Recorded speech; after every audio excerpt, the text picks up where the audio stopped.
자, 그리고 오늘도 이제 주님의 뜻을 받들어서 같이 이제 말씀을 나눠야 되는데, 한 달 동안은 이제 목사님들을 통해서 다양한 또 삶의 또 교훈들을, 그리고 또 교제들을 하나님과 함께 가졌으리라 보고요. 오늘은 또 어디로 돌아가야 될까요? 또 요한계시록으로 돌아가야 되는, 또 침울해지시기 시작하는군요. 요한계시록으로 돌아가서 또다시 영적 전투를 치러야 되는 그런 준비를 하는 시간을 좀 갖도록 하겠습니다. 우리가 같이 요한계시록 1장 10절부터 20절까지 말씀을 봅니다. 요한계시록 1장 10절부터 20절까지. 자, 어떤 내용이 있는지, 왜 1절을 읽는지 한번 같이 천천히 봉독해 봅니다. 같이 읽습니다. 시작.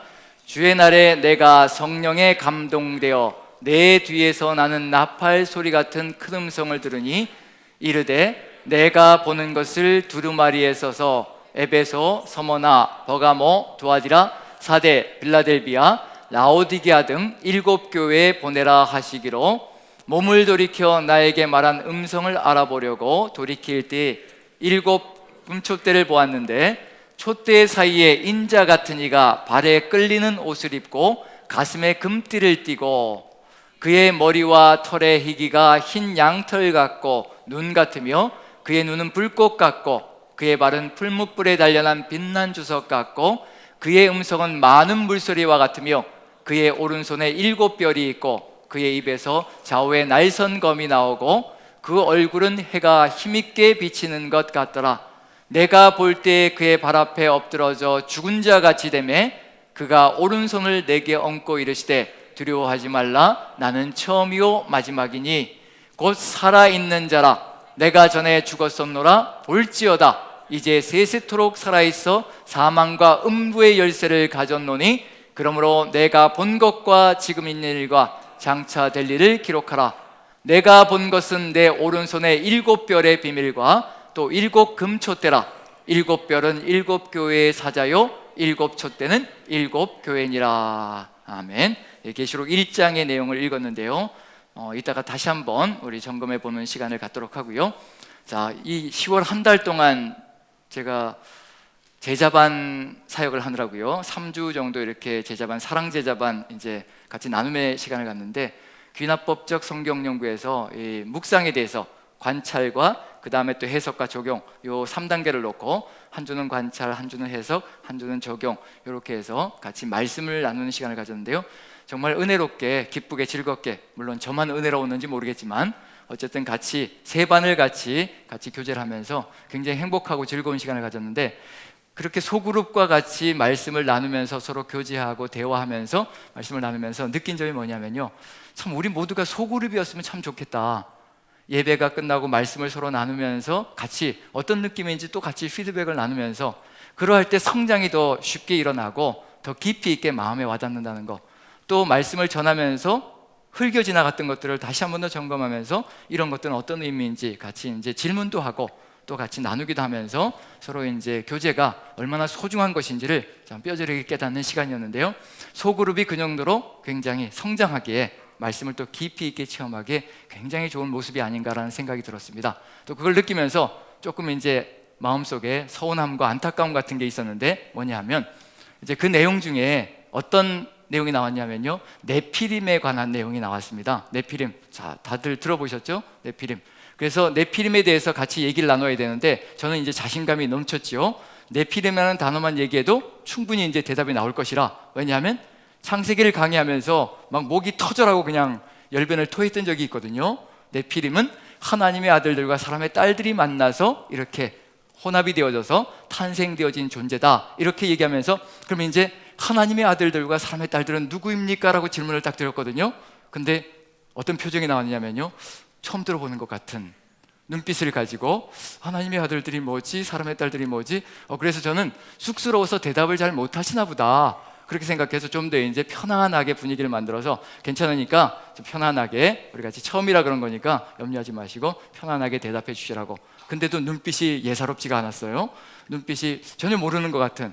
그래서 이제 어쩔 수 없이 하나님의 아들과 사람의 아들이 창세기 6장에 나오는데, 이게 창세기 4장과 5장에 나와 있는 가인의 족보가 있고 셋의 족보가 있고, 이 족보 속에서 이런 길을 걸어가니까 하나님의 아들들이고, 이런 길을 걸어가니까 사람의 딸들이 될 수밖에 없습니다 라고 얘기하면, 이제 어느 정도 이제 짐작을 하면서 기억이 나요. 이럴 것이라고 생각을 하고 이제 쭉 얘기를 했는데 어떤 표정이었을까요? 처음 듣는 것 같은 표정. 그때 그걸 보면서 이게 웬일인가, 이게 웬일인가. 오죽하면 제가 얼마나 마음이 서운했으면요, 집에 돌아가가지고 언제 설교했는지 그 내용을 한번 이제 컴퓨터 파일을 찾아가지고 딱 점검을 해봤는데 그게 5월 17일이었습니다. 정확하게 날짜가. 근데 10월 15일 날 나눴으니까 5월 17일에서 10월 15일이니까 몇 달인가요? 이게 새까맣게 기억이 사라지는데 5달이면 충분하더라고요. 그래서 5개월이 지나자 모든 기억들이 우리의 기억 속에서 상실되어진다. 그래서 이게 우리의 상황이구나, 우리의 기억력이구나. 단지 그분들만의 문제가 아니라 저 자신의 문제이기도 하고요. 저도 설교를 계속 하다 보면 저 지난주에 설교를 해놓고 이번 주에는 열심히 또 수요 예배 설교 준비하고 다음 주 주일 설교 준비하고 저는 보통 3주 걸 예비를 해놓습니다. 3주 걸 미리 이제 만들어 놓고 점검해 가면서 이제 진행을 해 나가는데 그걸 계속 이렇게 다듬고 하다 보면 정작 지난주에 무슨 설교를 했지 하고 딱 생각하면 그게 금방 떠오르질 않는 거예요. 그래서 성도님들의 심정이 그대로 이해가 되어지고요, 우리 모두의 문제라는 것을 기억하면서 바울 사도의 말이 생각이 났습니다. 어떤 얘기냐면요, 빌립보서 3장 1절에 뭐라고 되어 있냐면요, 끝으로 제가 한번 읽어볼게요. 끝으로 형제들아, 나의 형제들아, 주 안에서 기뻐하라.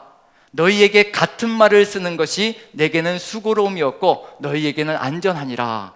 빌립보서가 어떤 책이라는 얘기냐면요, 그 전에 늘 얘기했던 걸 다시 써서 보낸다는 얘기예요. 근데 같은 말을 써서 보내는 것이 내게 수고로움이었고 너희에게는 안전하다. 그건 뭐냐면 우리의 기억은 늘 상실되어지고 우리는 늘 잊을 수 있기 때문에 바울 사도도 동일한 경험을 하면서 걸어갔다는 거. 그래서 같은 말을 또 써보내고 또 써보내고 그게 전하는 자에게도 수고로움이 없고요, 그리고 또 듣는 모두에게도 안전하다는 겁니다. 다시 한 번 더 기억을 생각하면서 다시 돌아가서 또 다시 점검해보고 또 다시 생각해보고 그럴 수 있는 시간이 될 수 있기 때문에 상당히 도움이 되지 않을까라는 생각이 듭니다. 오늘 왜 이런 이야기부터 시작하느냐 하면요, 이제 제가 여러분들에게 한 달 전에 요한계시록 우리가 몇 장까지 하고 끝을 냈던가요? 감사합니다. 기억이 안 나죠? 한 달 전에 몇 장까지 진도가 나갔는지. 그래서 오늘은 뭘 하려고 하느냐면요, 1장부터 저번 한 달 전에 나간 진도까지 1장부터 11장까지 나갔거든요.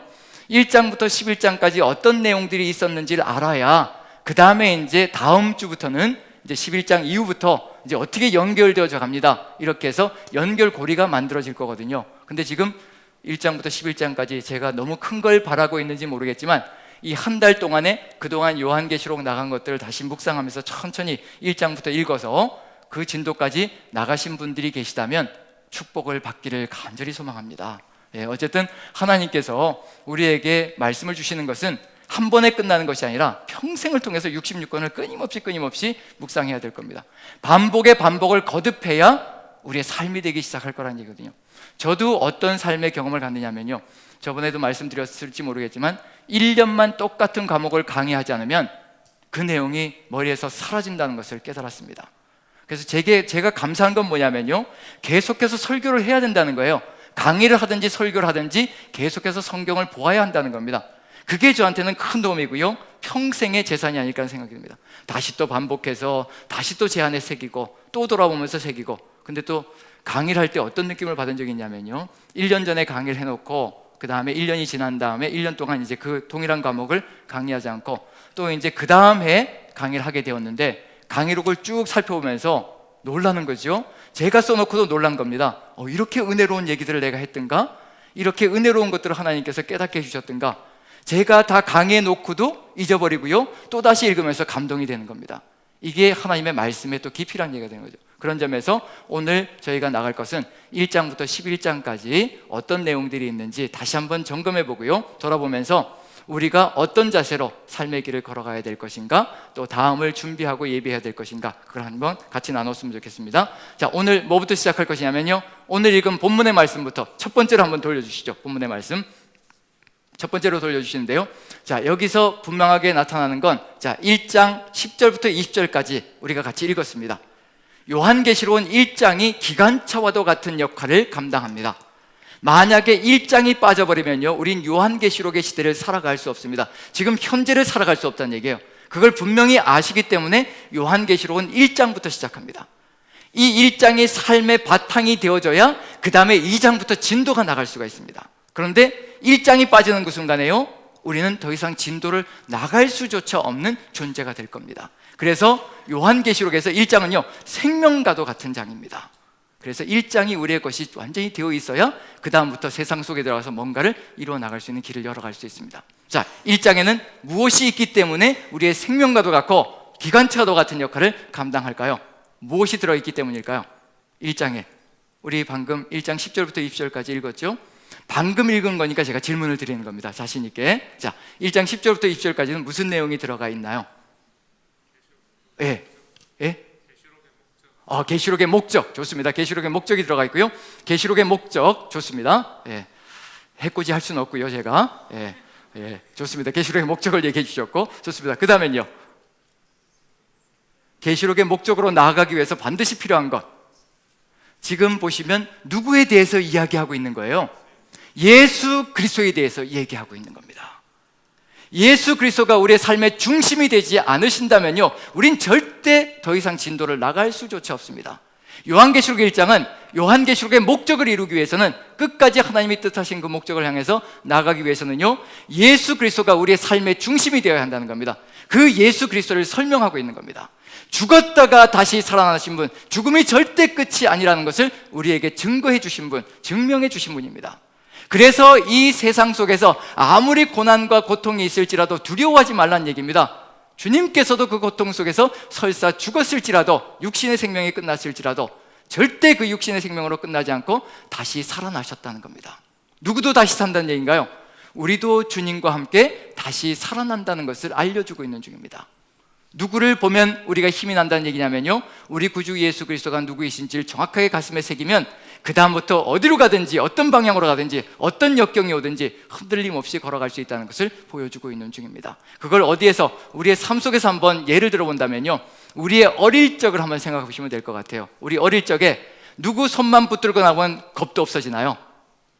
나 혼자 나가면 동네에서 그냥 두렵고 무섭고, 그리고 또 어디로 가든지 뭔가 마음속에 어려움들이 있는데 누구 손만 붙잡고 나가면 아무 어려움도 없고 두려움도 없나요? 아빠, 엄마 손만 딱 붙들고 나가면 세상에 무서울 것이 없습니다. 우리 어릴 적에는, 저도 어릴 적엔 그렇습니다. 제 아버지가 슈퍼맨인 줄 알았습니다. 모든 것을 다 해결할 수 있고 모든 것을 다 평정할 수 있는, 저보다 키가 크지요?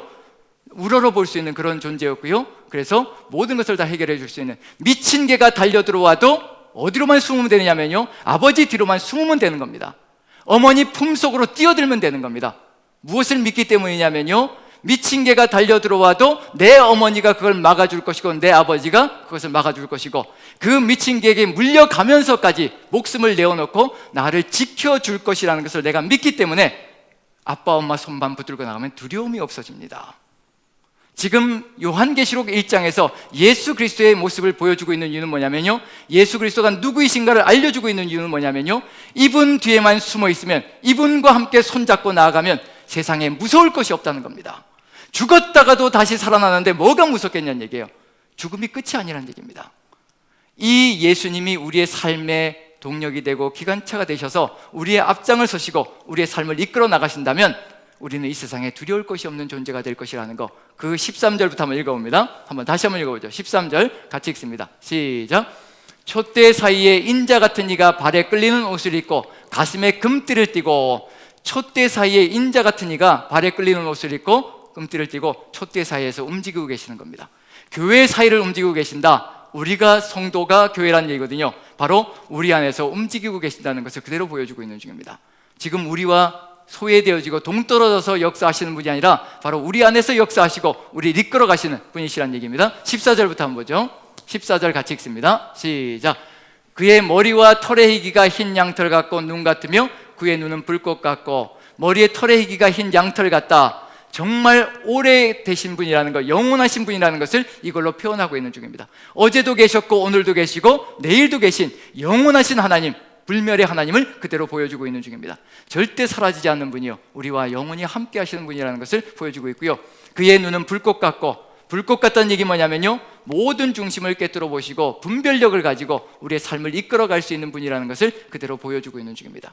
우리의 눈이 불꽃 같다면 우리도 이 세상 속에서 분별력을 가지고요, 이 세상을 이겨나가고 그리고 바른 길을 선택하며 걸어가는 존재가 될 겁니다. 그런데 예수 그리스도의 이 불꽃 같은 눈을 잃어버리는 그 순간에 우리는 세상 속에서 분별력을 상실할 겁니다. 그래서 요한계시록 1장에 예수 그리스도의 이 모습을 보여주는 것은 우리가 이 주님의 뒤만 따라간다면 우리도 세상 속에서 분별력을 가지고 세상을 바르게 판단하며 이끌어 나갈 수 있는 존재가 될 것이며, 15절 보면요, 같이 읽습니다. 시작. 그의 발은 풀무불에 단련한 빛난 주석 같고 그의 음성은 많은 물소리 같으며, 풀무불에 단련한 빛난 주석 같다. 세상을 발로 밟으며 평정하시고 심판하시는 하나님이시라는 거, 우리 주님이 심판주가 되실 겁니다. 그 어떤 누구도 이 세상을 심판할 존재가 아니고요, 우리 주님이 심판하실 겁니다. 그분의 말씀대로만 살아간다면 우리는 그분과 함께 세상을 심판하는 존재가 될 것이라는 거, 그의 음성은 많은 물소리 같다. 이 세상의 그 어떤 소리보다 우렁차게 세상의 모든 것들을 이기시고 나아가시는 분, 그 소리만 들으면 우린 된다는 것을 분명히 보여주고 있고요. 그 다음에 16절을 같이 읽습니다. 시작. 그의 오른손에 7 별이 있고 그의 입에서 좌우에 날선검이 나오고 그 얼굴은 해가 힘있게 비치는 것 같더라. 오른손에 7별이 있고 교회의 지도자들을 붙들고 가신다는 겁니다. 절대 놓지 않는다는 겁니다. 우리를 붙드시고 놓지 않으신다는 얘기고요. 그리고 여기 보시면 7별이 있고 그의 입에서 좌우에 날선검이 나온다. 진리의 말씀이 쏟아져 나온다는 겁니다. 이 진리의 검으로 무엇을 이긴다는 얘기냐면요, 세상의 모든 것을 이기며 그리고 세상을 이끌어 나가는 존재가 된다는 거. 우리도 이 진리의 검을 우리 입술에 가진다면요, 우리도 세상 속에 들어가서 타협하지 않고 주님과 함께 승리하며 나가는 존재가 될 것이라는 걸 보여주고요. 그 다음에 그 얼굴은 해가 힘있게 비치는 것 같다. 이제 우리가 이 세상 속에서 빛이 되는 존재가 된다는 것. 너희는 세상의 빛이라. 우리가 세상의 빛이 되는 근원이 아니라는 겁니다. 여기서 분명히 보여주는 건 뭐냐면요, 우리가 빛의 근원이 아니라 반드시 예수 그리스도께서 우리의 빛이 되어주셔야 우리가 그 빛을 비출 수 있는 존재가 된다는 겁니다. 그래서 예수 그리스도 안에 거한다는 것은 우리가 우리의 정체성을 이 땅에서 이루어갈 수 있는 존재가 될 수 있다는 것을 분명히 보여주고 있는 중입니다. 우리 스스로 빛을 발하고 있다면요, 그건 분명히 우리가 잘못 가고 있는 겁니다. 내 주장을 하고 있고 내 생각대로 나아가고 있는 겁니다. 하지만 주님께서 비춰주시는 그 빛을 비춘다면 세상은 환하게 정말 하나님 나라가 이루어지는 역사가 펼쳐질 겁니다. 그리고 이걸 본 다음에 17절 보시면요, 같이 한번 읽어보죠. 시작.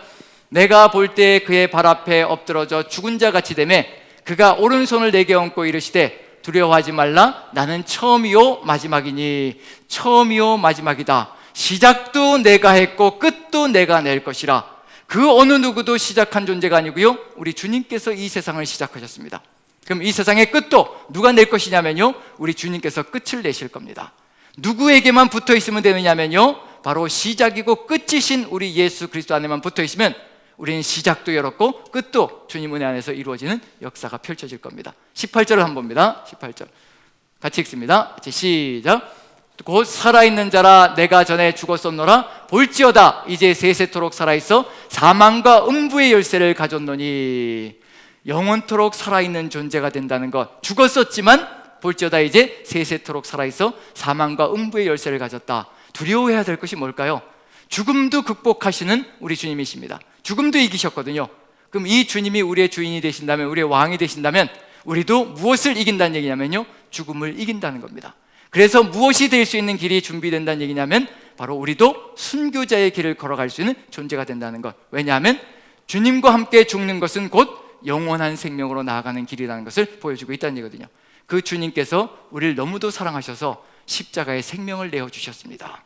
십자가의 생명을 내어주셔서 우리를 구원해 놓으신 겁니다. 그래서 주님 품에만 들어가면 우리는 구원의 영광 속의 기쁨 속에 가득히 차는 역사가 펼쳐질 것이고요, 그것도 모자라서 그 구원의 기쁨, 영생을 주시는 그 기쁨도 모자라셔서 그것을 해주신 다음에 또 우리를 놓치지 않으시려고 십자가에 달려 죽어주시기만 하신 것이 아니라요, 우리를 끝까지 놓치지 않으시려고 살아나셔서 우리에게 다시 오신 겁니다. 다시 오셔서 우리와 함께 하시며 영생의 길로 끊임없이 이끌어 가시려고 하시는 분이 바로 우리 구주 예수 그리스도이시라는 것. 이 주님이 우리의 삶의 중심이 되시고 우리의 삶을 이끌어가는 기관차가 된다면요, 우리는 주님과 함께 승리하는 세상을 반드시 이루어갈 겁니다. 바울 사도는 이 예수 그리스도를 뭐라고 표현하고 있느냐면요, 교회의 이것이다라고 표현합니다. 제가 왜 기관차라고 표현하냐면요, 바울 사도도 그와 같이 생각했기 때문에 저도 그와 같이 생각한다는 겁니다. 한번 바울 사도가 에베소서에서 예수님이 어떤 분인가를 표현했던 것 한번 읽어봅니다. 20절부터 23절까지 같이 한번 읽어봅니다. 같이 시작. 그의 능력이 그리스도 안에서 역사하사 죽은 자들 가운데서 다시 살리시고 하늘에서 자기의 오른편에 앉히사 모든 통치와 권세와 능력과 주권과 이 세상뿐 아니라 오는 세상에 일컫는 모든 이름 위에 뛰어나게 하시고 또 만물을 그의 발 아래 복종하게 하시고 그를 만물 위에 교회의 머리로 삼으셨느니라. 교회는 그의 몸이니 만물 안에서 만물을 충만하게 하시는 이의 충만함이니라. 교회에 뭐라고 이야기하나요? 예수 그리스도를요, 머리라고 이야기를 합니다. 머리라고 이야기합니다. 왜 바울 사도는 기관차라고 얘기하지 않을까요? 왜 기관차라고 얘기하지 않고 머리라고 얘기할까요? 금행숙 자매님 이렇게 흔드시는데 왜 그럴까요? 그 당시에는 기관차가 없었으니까. 우리 시대는 기관차가 있으니까 머리는 곧 기관차의 역할이다. 뭐를 주시는 분이냐면요, 우리를 방향과 목적지를 향해서 이끌고 가시는 분, 그리고 우리에게 갈 수 있는 힘과 동력도 제공해 주시는 분. 우리에게 힘이 있는 것이 아니라, 우리에게 능력이 있는 것이 아니라요, 주님께서 능력이 되시고 힘이 되셔서 우리를 이끌고 가신다는 겁니다. 기관차가 되셔서, 머리가 되셔서 우리를 이끌고 가신다면 우리가 이제 해야 될 일은 무엇일까? 이제 1장은 이걸 보여주고 있는 중입니다. 머리가 되시고 기관차가 되시는 우리 주님께 이제 하나님의 교회는 어떻게 해야 주님과 함께 동행하는 삶을 살아갈 수 있을 것인가? 자, 어찌해야 될까요? 객차가 기관차와 어떤 관계에 있어야 될까요? 머리와 몸은 어떤 관계에 있어야 될까요? 그렇죠, 붙어 있어야 되는 겁니다. 반드시 교회는요, 성도는요, 예수 그리스도를 머리로 하고 그 몸이 되어서 붙어 있어야 되는 거예요. 머리와 몸이 분리되어지면 어떻게 되나요? 사나요, 죽나요? 그렇죠, 죽죠. 그리고 객차가 기관차에서 분리되어지면 갈 수 있나요? 못 가나요? 갈 수도 없는 존재가 되어버립니다. 그래서 이제 뭘 봐야 되냐면요, 교회의 상태를 한번 봐야 되는 겁니다. 1장에 예수 그리스도 기관차가 되시고 머리가 되시는 예수 그리스도의 모습을 보여준 다음에요, 이제 교회는 어떤 상태에 있는가? 이 기관차와 머리에 연결되어져 있는가? 아니면 끊어져 가고 있는가? 그게 지금 요한계시록 2장과 3장이 보여주고 있는 내용입니다. 자, 교회에 문제가 많은가요? 문제가 없나요? 문제가 가득 들어차 있습니다. 문제가 가득 들어차 있다는 얘기는 누구로부터 끊어져 가고 있다는 얘기인가요? 멀어져 가고 있다는 얘기인가요? 머리이신 예수 그리스도로부터 멀어져 가고 있다는 겁니다. 멀어져 가고 있으며 하나님의 뜻이 무너져 가고 있다는 것을 보여주고 있는 중입니다. 갈 바를 알지 못하고 헤매고 있다는 것과 똑같은 얘기예요. 어떻게 객차가 기관차와 떨어져서 방향을 잡을 수 있겠으며 길을 갈 수가 있겠냐? 절대 갈 수가 없습니다. 그걸 우리가 분명히 생각해야 된다는 얘기가 됩니다. 우리도 지금 이 세상 속에서 방향을 잃고 살아간다면요, 우리도 기관차와 떨어져 있고 머리와 떨어져 있는 몸이 될 수밖에 없다는 얘기거든요. 자, 우리 남사교회 문제가 있나요? 없나요?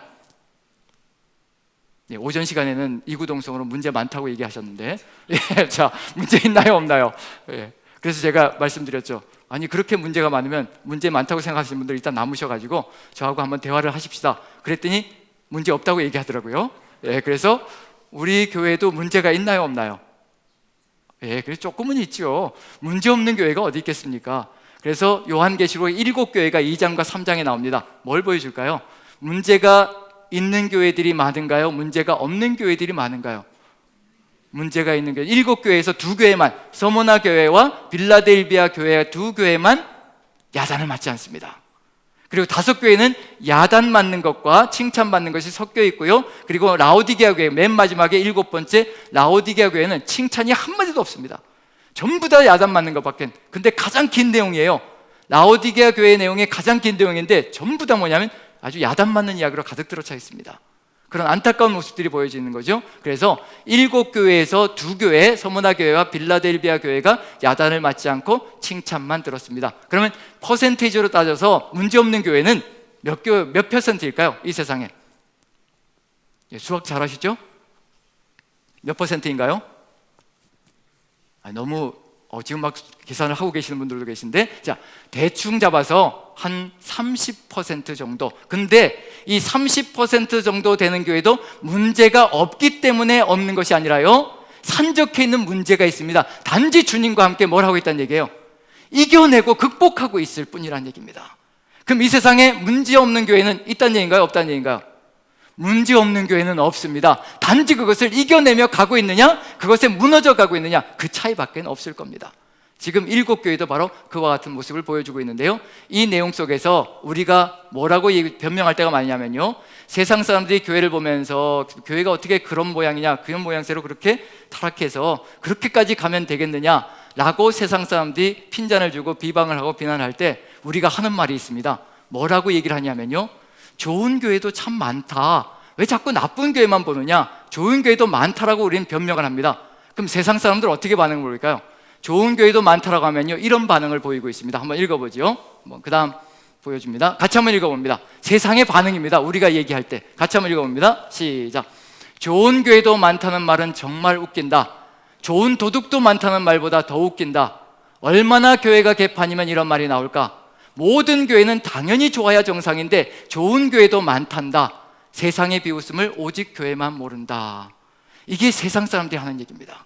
우리는 좋은 교회도 많다라고 계속해서 자주 하면서 위로하면서 세상을 향해서 얘기하는데, 세상 사람들은 아니 예수 그리스도의 뒤를 따라가고 제자가 되었다고 하는 교회는 당연히 다 좋아야지, 좋은 교회도 많다는 얘기는 뭐냐, 왜 나쁜 교회가 생기느냐, 그럼 그런 것들을 어떻게 해야 될 것인가? 지금 요한계시록은 거기에 답을 주고 있는 중입니다. 지금 이렇게 문제가 많은 교회들, 왜 문제가 많은지를 정확하게 지적하고요, 그리고 뭐라고 얘기하냐면요, 회개하라라고 얘기합니다. 그리고 또 문제를 이겨내며 나아가고 있는 교회들, 잘 극복하고 있는 내용의 교회들, 서머나 교회와 빌라델비아 교회는요, 반드시 그것을 지키라고 권면하고 있습니다. 회개하라고 권면하고요, 지키라고 권면합니다. 지금 우리의 삶 속에서도 잘하고 있는 부분들은 정확하게 더 열심히 지켜나가야 될 겁니다. 하지만 잘못하고 있는 부분들은요, 철저하게 회개해서 돌이켜야 될 필요가 있습니다. 그게 이루어지지 않는다면 우리는 예수 그리스도와 떨어져 갈 수도 있는 그런 역사가 일어날 수도 있다는 얘기거든요. 지금 요한계시록의 2장 3장에 예수 그리스도와 붙어 있느냐 아니냐, 떨어져 가고 있느냐, 이런 모습을 보여주면서요, 교회의 현재 모습을 보여주고 있습니다. 현재 모습을 보여주는데, 다 문제는 어디에서 발생되느냐면요, 1장과 결별되어져 있기 때문에 문제가 발생합니다. 1장에 누구를 잃어버렸기 때문에 문제가 발생할까요? 예수 그리스도가 누구인지를 잃어버렸기 때문에 문제가 발생하는 겁니다. 예수 그리스도 안에 있으면 그 모든 문제들을 이겨내고 극복하는 길로 갈 수가 있다는 얘기거든요. 그래서 7교회가 시작할 때마다, 7교회 이야기가 출발할 때마다요, 가장 먼저 뭘 보여주는가? 누구의 모습을 회복하라라고 얘기할까요? 바로 이런 예수 그리스도의 모습을 너희가 잃었기에 이와 같이 타락의 길로 가는 것이라. 이런 예수 그리스도의 모습을 너희가 지켜내고 이겨내고 극복한다면, 모습을 따라간다면 지금 어려움들을 다 극복하고 이겨낼 수 있을 것이라. 그래서 7교회의 내용을 한번 살펴봅니다. 7교회를 보면요, 에베소부터 시작해서 라오디게아 교회인데요, 시작하자마자 예수 그리스도의 모습을 이야기합니다. 1장에 나와 있는 내용을 그대로 다 반복하고 있는 거예요. 즉 요한계시록 1장에 나와 있는 예수 그리스도의 모습을 우리가 삶으로 그대로 실현해내며 우리의 중심을 삼고 살아간다면요, 이 모든 어려움들, 문제들 충분히 극복할 수 있고요, 다 이겨내고 지켜낼 수가 있습니다. 자, 한번 에베소교회 한번 읽어봅니다. 어떤 모습인지 같이 시작. 오른손에 있는 7뼈를 붙잡고 7 금촛대 사이를 거니시는 이가 이르시되, 예수 그리스도께서 7뼈를 붙잡으시고 7 촛대 사이를 거니시는 겁니다. 살아서 정말 예수 그리스도께서 생명을 내어주셔서 구원해 놓은 교회거든요. 자신의 목숨을 바쳐서 구원해 놓으신 겁니다. 사랑이 끔찍하지요. 그것도 모자라가지고 그 교회에 다시 찾아오셔가지고 또다시 그 교회를 붙드셔서요, 잃지 않으시려고 끝까지 붙들고 나아가시는 주님의 사랑이 그 안에 가득 들어차 있는 것이 바로 에베소 교회의 모습입니다. 그런데 이 주님의 끔찍한 사랑, 뜨거운 사랑을 잃어버리고 살아가는 것이 누구냐면요, 바로 에베소 교회의 모습입니다. 첫사랑을 잃었다라고 얘기를 합니다. 예수님은 목숨까지 내어주시고 그것도 모자라서 다시 또 살아나셔서 오셔가지고 교회를 붙드시고 어찌하든지 살려가시려고 안간힘을 써대시는데, 에베소 교회는 그 사랑을 잃어버리고 세상 속에서 차가운 냉랭한 삶을 살아가고 있다는 얘기거든요. 누구의 모습을 잃어버렸냐면요, 이 예수 그리스도의 뜨거운 사랑을 잃어버렸다는 겁니다. 그래서 문제가 생기기 시작하는 겁니다. 그걸 회복하라는 얘기입니다. 서머나 교회 봅니다. 같이 한번 읽어보죠. 시작. 처음이며 마지막이요 죽었다가 살아나신 이가 이르시되. 왜 잘하고 있는 교회에 처음이며 마지막이요 죽었다가 살아나신 이가 이르시되라고 얘기하실까? 지금 서머나 교회가 직면하고 있는 삶의 정황이 순교의 정황입니다. 목숨줄이 경각에 달려 있고요, 삶과 죽음이 오가고 있는 삶의 정황들이 펼쳐지고 있는 중입니다. 그 교회 끝까지 지켜내려고 애를 쓰고 있는데, 그런데도 불구하고 마지막 목숨줄이 끊어지려고 할 때, 즉 내 목숨이 아니라 내 자식들의 목숨이 끊어지려고 할 때 우리는 한순간에 변절할 수도 있는 존재가 될 수 있다는 얘기입니다. 그래서 뭐라고 얘기하시냐면 처음이며 마지막이요 죽었다가 살아나니라. 절대로 포기하지 말라는 겁니다. 죽기까지 충성하라는 얘기입니다. 내가 바로 죽었다가 다시 살아나는 주가 될 것이라. 그러니 너희들도 죽음이 절대 끝이 아니라 너희들의 자녀들까지도 내가 책임지고 생명의 길로 이끌어갈 것이라. 아무 염려하지 말라. 끝까지 이 신앙을 가지고 지켜내라고 권면하고 있는 중입니다. 그 다음에 버가모 교회 한번 보죠. 같이 한번 읽어봅니다. 시작. 좌우에 날선 검을 가지신 이가 이르시되. 좌우에 날선 검을 가졌다. 입에서 날선 검이 나온다. 무엇을 잃어버렸다는 얘기일까요? 진리의 말씀을 잃어버리니까 세상 속에 들어가서 타협하고 세상 것들을 하나님의 것인 줄 알고 그냥 분별하지 못하고 살아가는 건 영적사 펼쳐집니다. 그래서 진리의 말씀을 가지면 세상 속에 들어가서도 진리의 검을 가지고 이기며 나아갈 수 있는 존재가 될 것이라. 절대 타협하는 존재가 되지 않을 것이라. 이걸 잃어버렸다는 겁니다. 두아디라 교회 한번 보죠. 같이 한번 읽어봅니다. 시작. 그 눈이 불꽃 같고 그 발이 빛난 주석과 같은 하나님의 아들이 이르시되. 눈이 불꽃 같다라고 말씀하시는 거 보니까 무엇을 잃어버린 거예요? 눈이 불꽃 같아야 정말 분명하게 바라볼 수 있고 판단할 수 있고 분별할 수가 있는 거죠. 분별력이 사라지면 이세벨의 말인지 하나님의 말씀인지 분별력이 사라집니다. 그래서 흐지부지 세상 것들도 섞어가면서 살아가는 안타까운 역사가 펼쳐집니다. 예수 그리스도의 불꽃 같은 눈을 잃어버렸고 주님께서 마지막에 심판주로 오신다는 하나님의 아들이시라는 것을 잃어버리고 살아갈 때 교회는 무너져갈 수 있다는 거. 자, 사대교회 한번 봅니다. 같이 한번 읽어보죠. 시작. 하나님의 7영과 7뼈를 가지신 이가 이르시되. 내가 내 행위를 아노니 내가 살았다 하는 이름은 가졌으나 죽은 자로다. 하나님의 7영과 7뼈를 가졌다. 이 사대교회는 무엇을 잃어버린 교회일까요? 누구의 능력을 잃어버린 교회일까요? 성령의 능력과 권능을 잃어버린 교회가 바로 사대교회입니다. 그러니까 살았다는 이름은 가졌는데 다 흐물흐물 죽어가는 모습을 그대로 보여주고 있거든요. 오직 성령이 너희에게 마시면 너희가 권능을 받는다라고 분명히 선포해 놓으셨습니다. 그러면 그 권능이 사라지는 그 순간에 성령의 역사가 일시에 사라지는 그런 안타까운 역사가 펼쳐지는 거죠. 그래서 성령의 역사가 살아나지 않으면 사대교회는 절대로 다시 살아날 수 없는 교회가 된다는 것을 분명히 보여주고 있습니다. 빌라델비아 교회 보죠. 같이 한번 읽어봅니다. 시작. 거룩하고 진실하사 다윗의 열쇠를 가지시니 곧 열면 닫을 사람이 없고 닫으면 열 사람이 없는 그가 이르시되. 다윗의 열쇠를 가졌다. 연다. 천국문의 열쇠를 가지고 있다는 겁니다. 그럼 빌라델비아 교회는 어려움 가운데서도 잘 견뎌내며 어느 문을 지키고 있다는 얘기냐면요, 사람들이 천국문으로 들어갈 수 있도록 문을 지키고 사수하고 있는 중입니다. 그런데 이걸 잃어버리는 그 순간에 무슨 일이 벌어질까요? 뭐가 차단되어져 버리는 거예요. 사람들이 천국문으로 들어가는 길이 차단되어져 버릴 수 있다는 얘기입니다.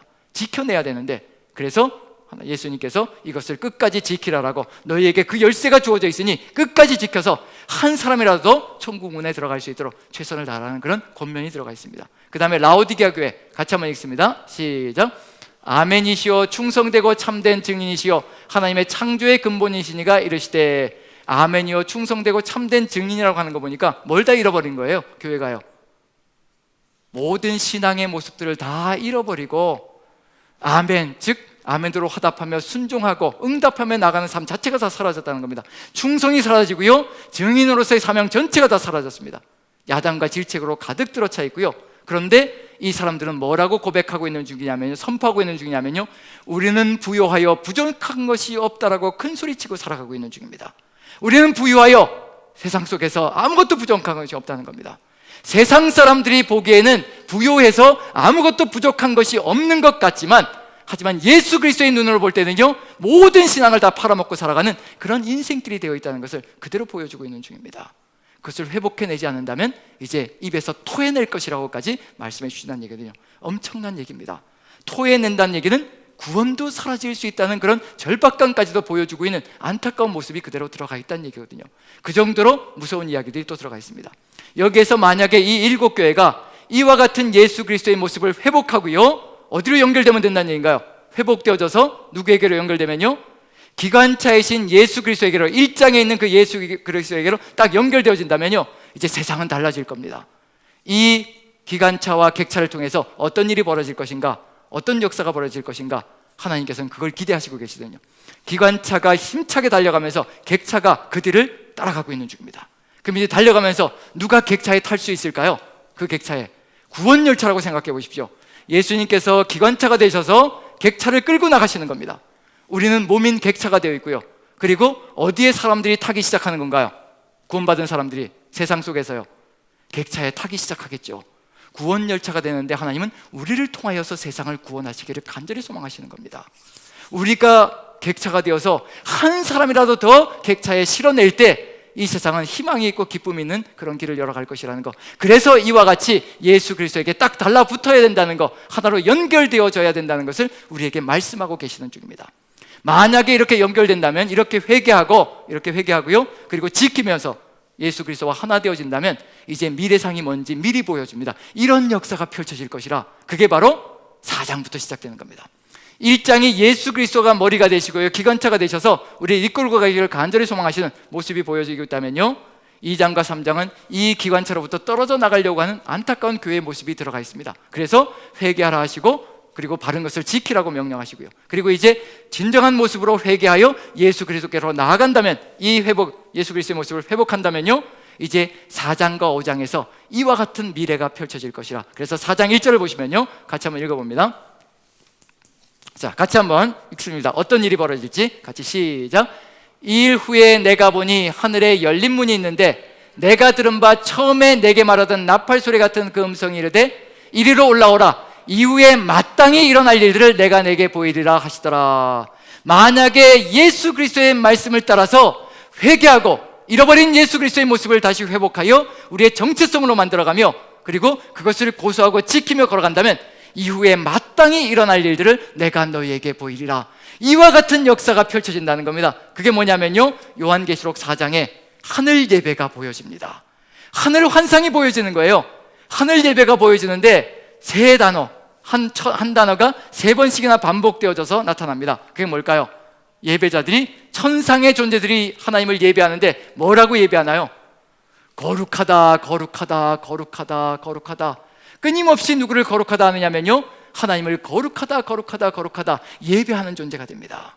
거룩하다는 것은 어떤 의미냐면요, 거기에는 아무 흠이 없고 오점이 없고 악이 없고 죄가 존재하지 않는다는 것을 얘기하는 겁니다. 천상에는 지금 거룩만이 이루어져 있는 땅이 되었다는 것을, 공간이 되었다는 것을 그대로 보여주고 있는 중입니다. 누가 이 역사를 이뤄냈을까요? 누가 이 역사를? 예수 그리스도께서 십자가를 지심으로 이제 우리를 걸고 넘어질 것이 아무것도 없어진 겁니다. 사단이 하늘에서 쫓겨나는 역사가 펼쳐졌거든요. 그래서 하늘에 거룩한 하나님의 뜻이 이루어지는 그런 기쁨이 펼쳐지는 역사가 펼쳐졌습니다. 거룩한 예배, 거룩한 예배. 그래서 주기도문과 요한계시록은 연결되어집니다. 주기도문에서도 시작부터 해서 보면요, 주기도문을 정확하게 알면 요한계시록 이해가 훨씬 쉬워집니다. 주기도문은 요한계시록의 축소판이고요, 요한계시록은 주기도문을 확대시켜 놓은 겁니다. 그러면 신약성경 전체가 구약성경 전체까지 합쳐서요, 주기도문 속에 요약적으로 농축되어져 있습니다. 자, 주기도문의 첫 번째를 한번 우리가 외워보죠. 암송을 하시죠. 첫 번째 거 어떤 내용인지 봅니다. 같이 시작. 하늘에 계신 우리 아버지여, 이름이 거룩히 여김을 받으시오며. 첫 번째로 뭐가 들어가 있는 거예요? 이름이 거룩히 여김을 받으시오며, 우리가 나아가야 될 삶의 길이라는 겁니다. 지금 하늘에서 거룩의 예배가 이루어졌습니다. 그럼 이 거룩의 예배가 어디에서도 이루어지기를 간절히 소망하실까요? 하늘에서는 이루어졌습니다. 그럼 어디에서도요? 땅에서도 이루어지기를. 그래서 주기도문의 두 번째, 하늘에 계신 우리 아버지여, 이름이 거룩히 여김을 받으시오며. 이미 하늘에서는 하나님께서 거룩히 여김을 받고 있는 그런 거룩의 예배가 실현되어졌습니다. 그 다음에 이 주기도문의 두 번째 뭔가요? 뜻이 하늘에서 이루어진 것 같이 땅에서도 이루어지이다. 그래서 우리에게 예수 그리스도의 정체성이 반드시 필요한 겁니다. 주님이 우리의 주가 되시고 왕이 되시고 기관차가 되셔야 됩니다. 그래야만 하늘에서 뜻이 이루어진 것처럼요, 땅에서도 이루어질 겁니다. 하늘에서 거룩의 예배가 실현되어진 것처럼 하나님께서는 이 땅에서도 그 거룩의 예배가 아름답게 실현되어져서 우리 입술을 통하여서 거룩하다, 거룩하다, 거룩하다, 우리의 입술뿐만 아니라 세상 속에서 죄악 가운데 살아가는 그 사람들의 입술을 통해서도 거룩하다, 거룩하다, 거룩하다의 그 삼중주의 예배가 이루어지기를 간절히 소망하고 있습니다. 참, 어떤 일이 벌어져야 될까요? 이렇게 하늘과 땅이 일치가 되어져서 거룩의 예배를 온전하게 이루어내기 위해서 반드시 필요한 게 뭘까요? 주기도문은 그 다음도 갑니다. 뭐가 이루어질까요? 자, 주기도문 그 다음부터 생각이 안 나시나요? 자, 다시 한번 처음부터 한번 읽어볼까요? 같이 시작. 하늘에 계신 우리 아버지여, 이름이 거룩히 여김을 받으시오며 나라의 마옵시며 뜻이 하늘에서 이루어진 것 같이 땅에서도 이루어지이다. 그 다음에 오늘 우리에게 일용할 양식을 주옵시고 우리가 우리에게 죄 지은 자를 사하여 준 것 같이 우리의 죄를 사하여 주옵시고 하늘에선 죄악이 다 사라졌습니다. 누구를 통해서요? 예수 그리스도를 통해서요. 그럼 이제 이 땅에서도 뭐가 이루어져야 된다는 얘기예요. 우리가 예수 그리스도를 반드시 기관차로 삼아 머리로 삼아 딱 붙어서 그 뒤를 따라갈 때 우리의 삶 속에서 뭐가 깨끗해진다는 얘기인가요? 더 이상의 죄가 우리의 삶을 지배하지 못하는 역사가 펼쳐진다는 겁니다. 우리가 우리에게 죄 지은 자를 사해주고 우리도 또 주님께서 우리를 사해주시며 그 길을 걸어나갈 때 우리는 이 세상을 깨끗한 세상으로, 왜냐하면 우리도 사해주잖아요.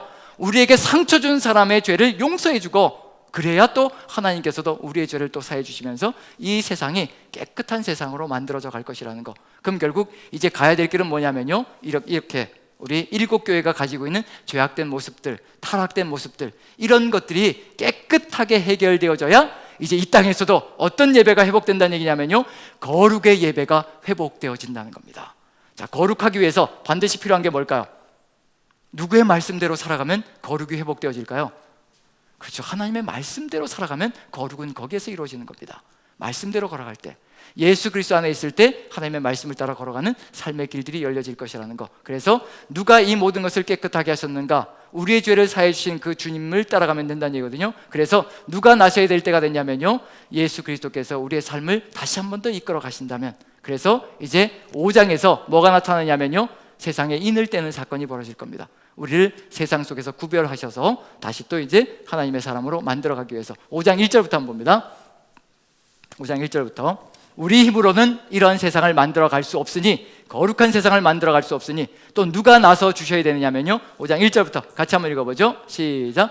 내가 봄에 보좌에 앉으신 이의 오른손에 두루마리가 있으니 안팎으로 썩고 7인으로 봉하였더라. 자, 안팎으로 썩고 7인으로 봉한 두루마리가 누구의 손에 놓여져 있는 건가요? 보좌에 앉으시니 하나님의 손에 놓여져 있습니다. 하나님의 손에. 그 하나님의 손에 놓여져 있는 이 두루마리가 인이 떼어져서 우리의 삶의 구석구석을 어루만지며 그리고 정복하고요, 그리고 다루어 나갈 때, 연단해 나갈 때 이제 우리의 삶이 깨끗해지는 길로 갈 터인데 이게 열려야만 됩니다. 그런데 2절부터 한번 봅니다. 2절부터 같이 한번 읽어보죠. 시작. 또 봄에 힘있는 천사가 큰 음성으로 외치기를 누가 그 두루마리를 펴며 그 인을 떼기에 합당하냐 하나 하늘 위에나 땅 위에나 땅 아래 능히 그 두루마리를 펴거나 보거나 할 자가 없더라. 그 두루마리를 펴거나 보거나 하기에 합당한 자가 보이지 아니하기로 내가 크게 울었더니, 이게 열려져야 우리의 삶이 다시 한 번 더 정화되어지고 깨끗해지고 주님의 뒤를 따라가는 길이 활짝 열려갈 텐데 아무도 그것을 열 수 있는 존재가 없습니다. 이 세상에 죄가 없는 존재가 없거든요. 죄가 없는 존재가 없으니 이걸 열 수조차 없는 겁니다. 자, 누구만 열 수 있을까요? 이 두루마리를요, 예수 그리스도밖에 없습니다. 그래서 주님만이 우리의 길이 되시고 주님만이 우리의 생명길이 된다는 거, 그건 분명할 겁니다. 그래서 5절 한번 봅니다. 5절 같이 읽습니다. 시작. 장로 중에 한 사람이 내게 말하되 울지 말라. 유대 지파의 사자 다윗의 뿌리가 이겼으니 그 두루마리와 그 7인을 떼시리라 하라. 이게 떼어지면서 이제 세상이 정화의 길을 갈 것이고요, 재앙과 징계 속에서 깨끗함의 길로 나아갈 것이라는 거, 그걸 보여주고 있는 중입니다. 그러면 이제 깨끗하게 되면 이 인이 다 떼어지고 나팔이 다 불려지고 대접이 다 쏟아지고 난 다음에 모든 것이 다 깨끗해지고 나면 이제 어떤 역사가 펼쳐질 것인가? 5장 마지막은 그걸 보여줍니다. 그리고 나서 이제 6장부터 인을 떼는 사건으로 들어갑니다. 자, 5장 맨 마지막을 보면요, 이런 역사가 펼쳐질 것이라, 이 과정이 다 끝나고 나면 이런 역사가 펼쳐질 것이라. 5장 맨 마지막 부분 봅니다. 5장 13절 14절입니다. 같이 한번 읽습니다. 시작. 내가 또 들으니 하늘 위에와 땅 위에와 땅 아래와 바다 위에와 또 그 가운데 모든 피조물이 이르되 보좌에 앉으신 이와 어린 양에게 찬송과 존귀와 영광과 권능을 세세토록 돌릴지어다 하니 내 생물이 이르되 아멘 하고 장로들은 엎드려 경배하더라. 자, 13장에 어떤 예배가 회복되어지고 있는 중인가요? 분명히 4장의 출발선에서는 어떤 예배였냐면요, 하늘 보좌에서 예배가 성취되어졌습니다. 거룩하다 거룩하다 거룩하다 하늘 예배가 이루어졌습니다. 그런데 예수 그리스도께서 인을 다 떼시고 일곱 나팔, 일곱 대접이 다 끝나고 나면, 정화의 과정이 끝나고 나면, 심판의 과정이 끝나고 나면 어떤 세상이 만들어질 것인가? 바로 13절이 그걸 보여주고 있습니다. 내가 또 들으니 하늘 위에와 땅 위에와 땅 아래와 바다 위에와 그 가운데 있는 모든 피조물이, 이 세상에 그 어떤 피조물도 제외되지 않고요, 모든 피조물이 누구를 찬양한다는 얘기인가요? 하나님과 어린 양을 찬양하는 예배가 회복되어지는 세상이 만들어진다는 거, 그것을 향해서 가고 있는 중입니다. 우리도 지금 그것을 향해서 가고 있는 중이고요, 이렇게 온전한 예배가 이루어질 때 세상은 위력적이 될 것이라는 얘기거든요. 한번 생각해 보십시오. 모든 사람들이 하나님을 찬양하고 예수 그리스도를 구주로 섬기며 나아가는 세상, 어떤 세상일까요? 두려움이 없어지는 세상일 겁니다. 겁이 나지 않을 겁니다. 지금 TV 뉴스의 모든 내용이 다 달라질 겁니다. 우리가 살아가는 이 삶의 정황들, 어린 아이들을 바깥에 내놓을 수도 없는 이 안타까운 세상들, 저는 오히려 예전에는 우리들 자랄 때는요, 그냥 부모들 손을 다 떠나가지고 밖에 나가서 하루 종일 그냥 산이고 들로 뛰어다니다가 바다로 뛰어다니다가 이렇게 돌아왔던 삶이거든요. 제가 살아왔을 때는 그렇게 살아왔습니다. 다른 분들도 다 비슷하리라 생각되고요. 근데 요즘은 아이들이 바깥에 나와서 부모 없이 놀고 있는 모습만 봐도 저게 괜찮을까?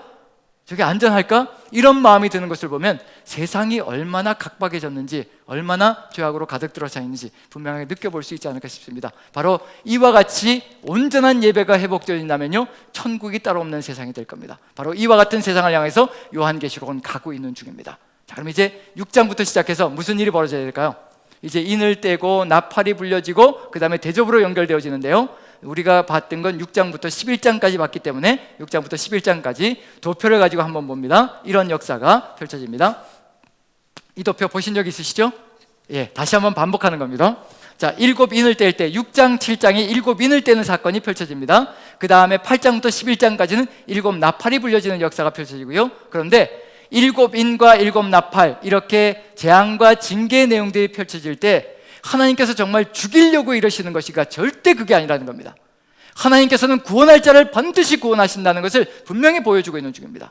그리고 기간체에 붙이시려고 정말 최선을 다하고 계시다는 것을 느껴볼 수가 있습니다. 그래서 여섯째 인이 떼어지고 여섯째 나팔이 불려질 때 이런 사건이 벌어지고 있는 중이거든요. 자, 여섯째 인이 떼어진 다음에 이 세상이 뭐라고 표현하고 있냐면요, 같이 한번 빨간 글씨만 읽어봅니다. 같이 시작. 그들의 진노의 큰 날이 이르렀으니 누가 능히 서리요 하더라. 이렇게 해서 이 진노의 큰 날, 이런 재앙의 날에 누가 능히 설 수 있을 것인가? 누가 설 수 있다고 얘기하냐면요, 반드시 구원받는 자들이 있고 입 맞는 자들이 있다. 이 사람들은 반드시 하나님께서 지키실 것이고 끝까지 지켜나가실 것이라, 구원의 길로 이끌어 가실 것이라, 절대로 놓치지 않으실 것이라. 그래서 입 맞는 자를 끊임없이 세워나가시는 것이 일곱인의 내용 속에 들어가 있습니다. 우리도 지금 어떤 존재들인가요? 지금 이 인을 맞은 존재들인 거지요. 예, 그런 점에서 우리가 지금 맡아야 될 또한 사명 또한 있을 겁니다. 자, 이렇게 해서 6장과 7장이 일곱 인이 떼어지고요, 이제 입 맞는 사람들이 등장합니다. 그 다음에 입 맞는 사람들이 무슨 역할을 감당해야 될 것인가? 일곱 나팔이 울려 퍼질 때요, 8장부터 11장까지 보시면 첫째 나팔부터 여섯째 나팔까지 울려 퍼진 다음에, 역시 여섯째 나팔 다음에 이제 한번 빨간 글씨 읽어봅니다. 같이 한번 읽어보죠. 시작. 이 재앙에 죽지 않고 남은 사람들은 손으로 행한 일을 회개하지 아니하고, 세상 사람들이 회개한다는 얘기인가요? 회개하지 않는다는 얘기인가요?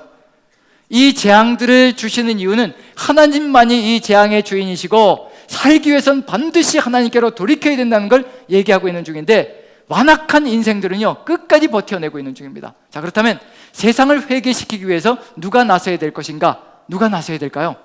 세상을 회개의 길로 가게 하기 위해서 우리는 이미 객차입니다. 예수 그리스도가 머리이시고 우리는 몸이 되어 있습니다. 그리고 함께 붙어서 가고 있는 중입니다.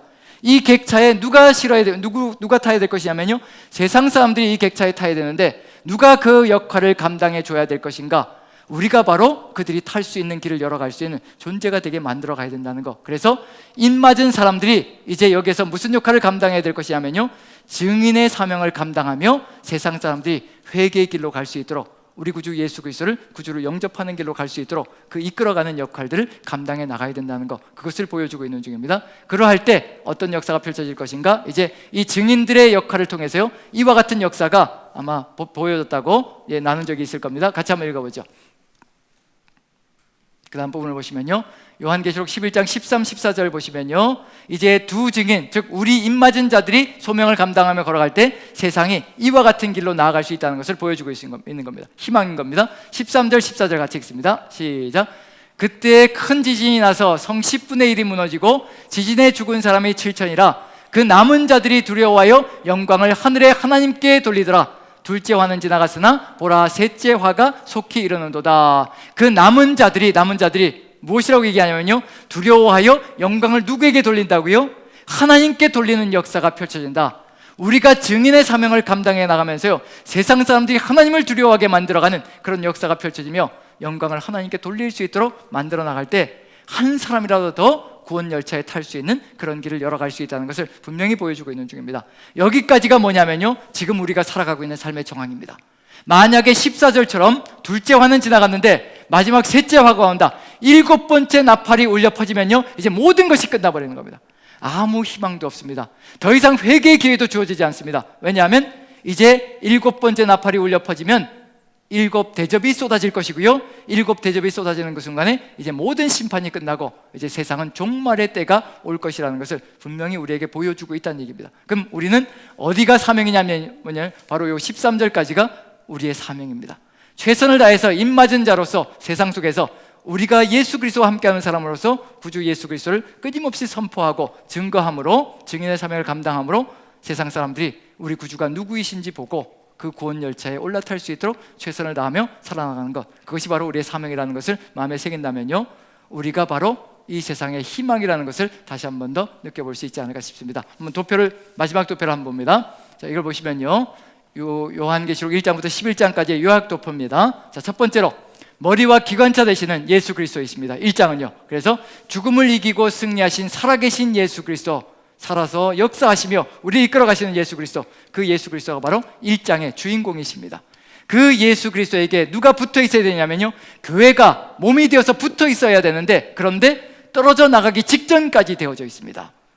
예수 그리스도의 삶을 따라가는 것이 아니라 우리가 원하는 방식대로, 우리가 생각하는 방식대로 걸어가므로 끊어지기 일보 직전까지 가고 있는 중입니다. 하지만 이걸 회복시켜 놓으셔서 또다시 우리가 주님과 함께 동행하는 삶이 되기를 간절히 소망하시는 것. 몸과 객차인데 우리는요, 흠도 많고 주름진 것과 티도 많고 교회들과 어렵게 잘 견디는 교회도 바르게 세우기 위해서 예수님의 정체성을 반드시 회복해야 된다는 것을 보여주고 있는 중입니다. 이게 회복되어진다면 이제 어떤 일이 벌어질 것인가? 4장 5장에 이런 역사가 펼쳐질 것이라 미래상입니다. 그게 뭐냐면 천상의 예배, 거룩하다의 예배가 회복되어질 것이고요, 승리하신 예수님이 인을 떼심으로 말미암아 이제 온 땅과 만민이 하나님을 예배하는 거룩함의 예배를 올려드리는 그런 역사가 펼쳐질 것이라는 것, 이 4장 5장이 미래상이고요, 그걸 이루기 위해서 이제 6장부터 시작해서 인이 떼어지기 시작하는 겁니다.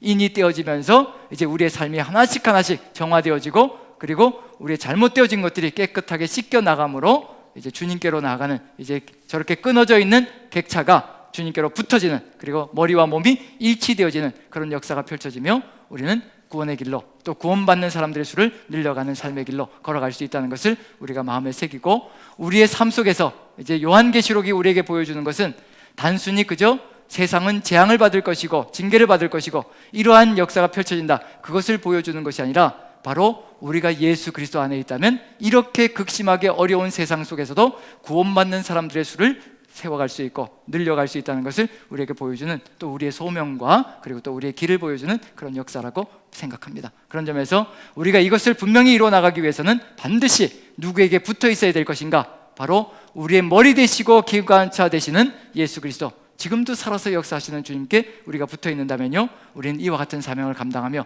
능히 세상을 이겨내고, 그리고 세상을 주님께로 이끌어가는 그런 역사를 감당할 것이라는 것을 마음에 새기시고 주님과 함께 승리하시는 여러분들 모두가 되시기를 간절히 축원드립니다.